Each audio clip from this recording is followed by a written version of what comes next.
Hello student, तो आज हम पढ़ेंगे आईयूपीएससी नेमिंग का सेकंड लेक्चर। तो पिछले लेक्चर में हमने हाइड्रोकार्बन और उसका क्लासिफिकेशन किया था। उसके बाद हमने एल्केन्स के बारे में थोड़ा सा ही समझा था, एल्कीन के बारे में समझा था, एल्काइन के बारे में समझा था और आईयूपीएससी नेमिंग करने के लिए कुछ स्टेप्स को समझे थे। ठीक है, उसी में आज हम लोग थोड़ा आगे स्टेप समझेंगे और उस स्टेप समझने से पहले कुछ हाइड्रोकार्बन के इंपॉर्टेंट चेन्स के बारे में जान लेते हैं। आइए आज हम समझ लेते हैं सम इंपॉर्टेंट हाइड्रोकार्बन चेन, यानी कुछ हाइड्रोकार्बन के इंपॉर्टेंट चेन्स के बारे में। एक में है जैसे CH3 सिंगल बॉन्ड, तो इसको बोलते हैं मिथाइल, यानी इसको एमी शॉर्ट फॉर्म में लिखते हैं। Second CH3 single bond CH2, यानी दो कार्बन का चेन और एक सिंगल बॉन्ड निकला हुआ है तो उसको बोलेंगे इथाइल, ET से डिनोट करेंगे। ठीक है। थर्ड नंबर, तीन कार्बन का चेन और एक सिंगल बॉन्ड निकला हुआ है, इसको बोलेंगे नॉर्मल प्रोपाइल। ठीक है ना। चार नंबर में भी तीन कार्बन का चेन है और सेकंड पर सिंगल बॉन्ड लगा हुआ है तो इसको बोलते हैं आइसोप्रोपाइल। ठीक है ना। जो single bond CH2 single bond होते हैं उसको बोलते हैं मिथिलीन ग्रुप, ये मिथिलीन भी बोल सकते हैं। ठीक है। जो चार कार्बन का चेन है और एक सिंगल बॉन्ड निकला हुआ है उसको बोलेंगे नॉर्मल ब्यूटाइल। ठीक है। चार कार्बन का चेन और सेकंड पर सिंगल बॉन्ड निकला हुआ है उसको बोलेंगे सेकेंडरी ब्यूटाइल। ठीक है ना। यहां पर देखिए तीन कार्बन का और एक साइड चेन के रूप में CH3, यहां भी टोटल चार ही कार्बन है और एक सिंगल बॉन्ड निकला तो इसको बोल देंगे हम आइसो ब्यूटाइल। अब 9 नंबर देखिए, तीन कार्बन का चेन, ठीक है, और एक नीचे साइड चेन और ऊपर के साइड में एक सिंगल बॉन्ड यानी कि सिंगल बॉन्ड निकला हुआ है तो उसको बोल देते हैं हम लोग टर्शियरी ब्यूटाइल। यहां पे आइए 10 नंबर, पांच कार्बन का चेन और एक सिंगल बॉन्ड निकला है उसको बोलते हैं नॉर्मल पेंटाइल। यहां पर पांच कार्बन का चेन लेकिन सेकंड नंबर पर एक सिंगल बॉन्ड निकला हुआ होता है उसको बोलते हैं सेकेंडरी पेंटाइल। ठीक है ना। यहां पर चार कार्बन का चेन और सेकंड नंबर पर क्या CH3 लगा होता है और उसी कार्बन के ऊपर सिंगल बॉन्ड यानी कि साकित बॉन्ड निकला हुआ होता है उसको बोलते हैं टर्शियरी पेंटाइल। यहां पर चार कार्बन का चेन और सेकंड इधर से सेकंड नंबर कार्बन CH3 और इस साइड से सिंगल बॉन्ड लगा होता है तो इसको बोलते हैं आइसोपेंटाइल। ठीक है। अब यहां देखिए ये तीन कार्बन का चेन है, जो सेकंड वाले कार्बन पर है ना नीचे से भी CH3 ऊपर भी CH3, यानी कि सेकंड वाले कार्बन पर दो मिथाइल लगे होंगे और थर्ड वाला पर, या इसको फर्स्ट भी बोल सकते हैं, एक सिंगल बॉन्ड निकला होगा उसको बोलेंगे नियोपेंटाइल। ये जो हमारा हो गया CH2 double bond CH single bond, ये विनाइल ग्रुप होता है, यानी इसका दूसरा नाम इथिनाइल ग्रुप। ठीक है। उसके बाद देखिए 15 number, CH2 double bond CH single bond CH2 single bond, ये हमारे होते हैं एलाइल ग्रुप, ये एलाइल ग्रुप होते हैं। तो 16 नंबर हमारा है CH3 single bond CH double bond CH single bond CH2 single bond, तो इसको बोलते हैं क्रोटाइल ग्रुप। ठीक है ना। या 2 butenyl group. 17 number CH triple bond C single bond, ये एसिटालाइट ग्रुप या इथाइनाइल ग्रुप।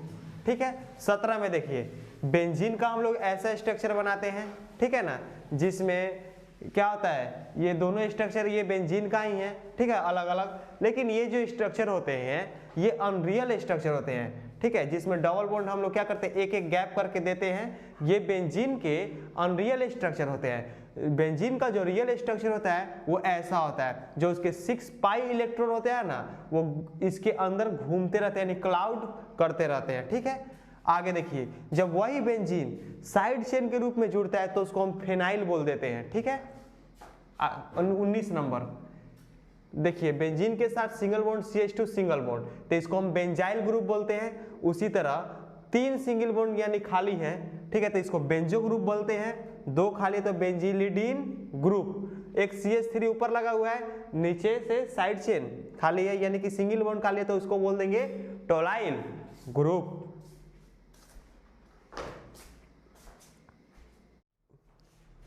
चलिए पिछले लेक्चर में हम लोग ने स्टेप 1 समझ चुके थे, स्टेप 2 में स्टेप 2 के अंदर ही 1 और 2 समझ चुके थे। चलिए थर्ड क्या है।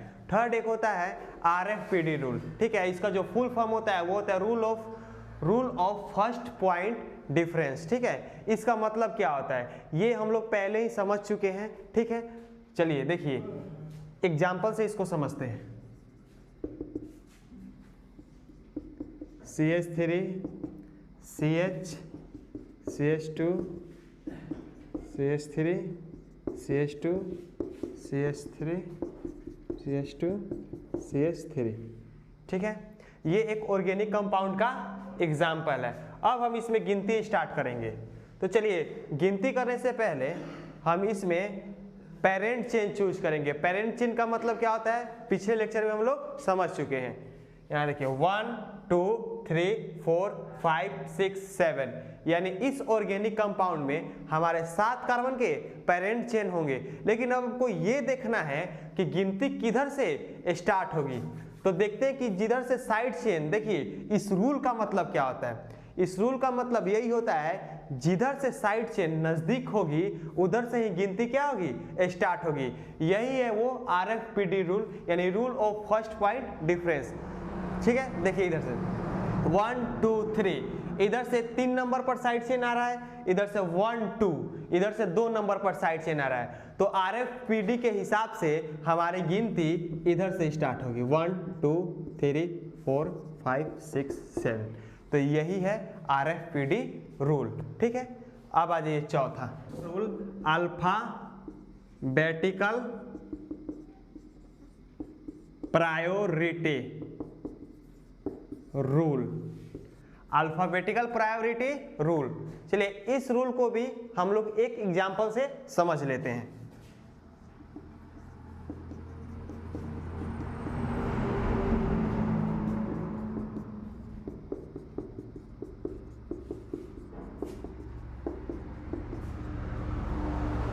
अब देखिएगा अल्फाबेटिकल प्रायोरिटी रूल क्या होता है। जब हम किसी ऑर्गेनिक कंपाउंड में पेरेंट चेन को चूज कर लेते हैं, पेरेंट चेन को चूज कर लेते हैं और गिनती करना स्टार्ट करते हैं। तो जब हम गिनती करते हैं तो हमारा RFPD रूल के हिसाब से जिधर से साइड चेन नजदीक होगा उधर से ही गिनती स्टार्ट होगी।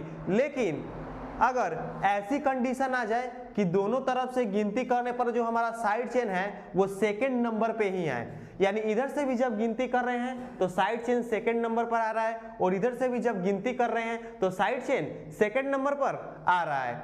लेकिन जब देखेंगे दोनों साइड चेन सेकंड नंबर पर आ रहे हैं, आपस में भी क्या है डिफरेंट है, ये दोनों डिफरेंट है। ठीक है, C2H5, तो हम लोगों ने हाइड्रोकार्बन के चेन में समझा था C2H5 का नाम होता है इथाइल, इथाइल, और CH3 का नाम क्या होता है मिथाइल। तो अब यहां पर अल्फाबेटिकल प्रायोरिटी रूल को क्या करेंगे लगाएंगे।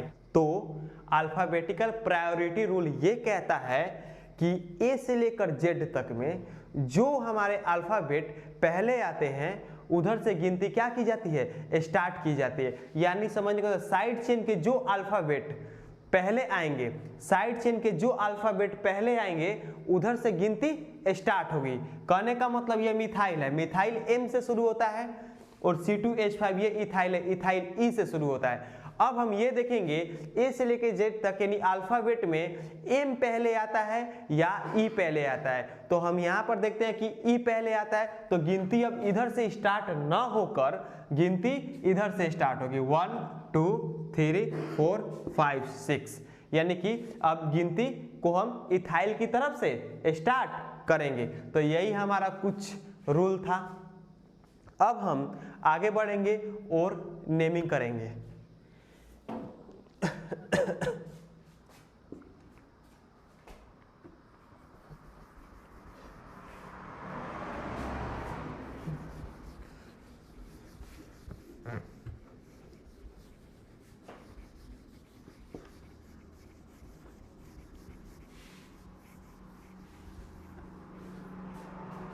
चलिए तो आगे हम अब कुछ ऑर्गेनिक कंपाउंड का IUPAC नेमिंग करते हैं। तो यहाँ पर हमारे कुछ ऑर्गेनिक कंपाउंड हैं उसका हम नेमिंग करते हैं। ठीक है, चलिए तो नेमिंग करने से पहले हमको कुछ बेसिक सी बातें याद होनी चाहिए। जैसे कि यदि एक साइड चेन होगा सेम तो उसको मोनो बोलेंगे, 2 होगा तो डाई बोलेंगे, 3 होगा तो ट्राई बोलेंगे, 4 होगा तो टेट्रा, 5 होगा तो पेंटा।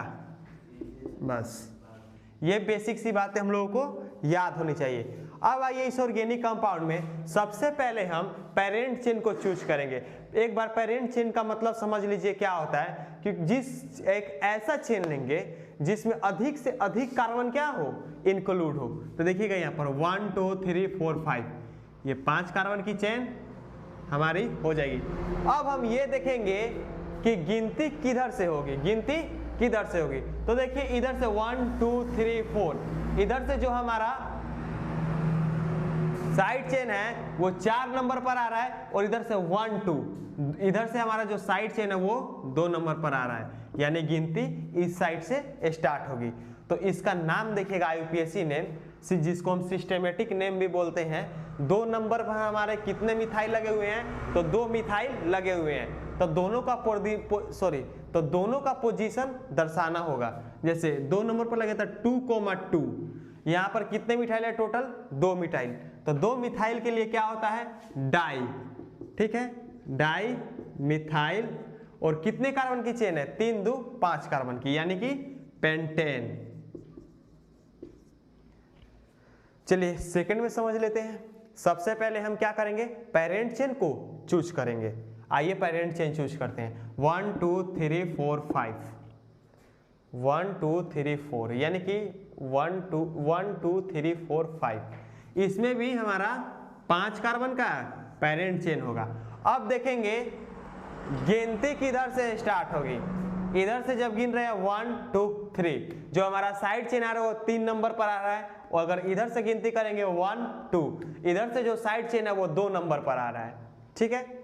देखिए यहाँ पर गिनती 1 2 3 4 5, यानी गिनती उधर से ही होगी जिधर से हमारा साइड चेन नजदीक हो, ठीक है। अब यहाँ पर देखिएगा 2 नंबर पर एक लगा है मिथाइल, और एक कितने नंबर पर लगा है, 3 नंबर पर। तो पोजीशन दर्शाना, साइड चेन का पोजीशन दर्शाना एकदम अनिवार्य है, ठीक है। यहाँ पे देखिए 2,3 डाई मिथाइल, कितने कार्बन की चेन है, तो 5 कार्बन की, यानी कि पेंटेन। तीसरा देखिए, तीसरा में भी वही काम करेंगे जो दोनों में करते आए हैं। सबसे पहले पेरेंट चेन को चूज करेंगे। तो यहाँ पर देखिएगा 1 2 3 4 5, या 1 2 3 4, या 1 2 3 4, यहाँ पर 2 कार्बन, तो 4 और 2 6 हो जाएगा। यानी यहाँ पर जो हमारा पेरेंट चेन होगा वो 6 कार्बन का होगा। यहाँ पर जो हमारा पेरेंट चेन होगा वो कितने कार्बन का होगा, 6 कार्बन का। अब हम इधर से गिनती स्टार्ट करते हैं। 1 2 3, इधर से 3 नंबर पर, यहाँ पर 1 2 एक साथ, और 3 इधर से भी 3 नंबर पर। तो गिनती हम किधर से भी स्टार्ट कर सकते हैं, कहीं से भी, इस साइड से भी और इस साइड से भी गिनती को स्टार्ट कर सकते हैं। तो आइए देख लेते हैं 1 2 3 4 और 5 6 इसी में। तो यहाँ पर एक जो मिथाइल है वो हमारा 3 नंबर पर है, दूसरा मिथाइल 4 नंबर पर है। टोटल कितने मिथाइल है, तो टोटल 2 मिथाइल है। 2 मिथाइल के लिए हमारा होता है डाई, ठीक है ना, चाहे 2 के लिए डाई होता है। डाई के साथ यहाँ पर हमारे मिथाइल लगे हुए हैं साइड चेन के रूप में, तो डाई मिथाइल, ठीक है। कितने कार्बन का चेन है, 5 कार्बन का, तो ये हो गया पेंटेन।